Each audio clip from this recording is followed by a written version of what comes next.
ভাই রে ভাই, সিনেমা হলো দেখছেন তারেক রহমান তার মেয়েকে নিয়ে সাধারণ মানুষের পাশে বসে বসে সিনেমা দেখছে একসাথে। সাধারণ পাবলিক হঠাৎ করে দেখে যে তারেক রহমান একজন প্রধানমন্ত্রী তার পাশে বসে সিনেমা দেখছে জনগণের সাথে।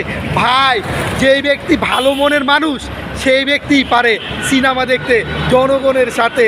আগের প্রধানমন্ত্রী তো দেখতাম আমরা, দেখতেন 3 ঘন্টা আগে রাস্তা বন্ধ করে হাট থেকে দিত এবং প্রশাসন উটকি পাশা ঘুরিয়ে নিরাপদ পাহারা দিত আর বলতো প্রধানমন্ত্রী যাচ্ছে, প্রধানমন্ত্রী যাচ্ছে, তোমরা রাস্তা পার হইও না ভাই। এখন প্রধানমন্ত্রী দেখেছেন জনগণ নিরাপত্তা দিচ্ছে, এই জন্যই ওই রাস্তাঘাট বন্ধ করতে হচ্ছে না, সুন্দর মতো জনগণের পাশে কে আসছে দেখেছেন সরকার। এই জন্য বলছি ভাই, বিশেষ সরকার দরকার আমাদের, যেই সরকার জনগণের বন্ধু। এই জনগণের বন্ধুই হলো তারেক রহমান। এই জন্যই তো দেখছেন জনগণের পাশে থাকে কে? তারেক রহমান। ফ্যামিলি কার্ড দেখে তারেক রহমান, কৃষক কার্ড দেখে তারেক রহমান, উন্নয়ন করবে কে বাংলাদেশকে? তারেক রহমান। ভালো থাকবেন ভাই।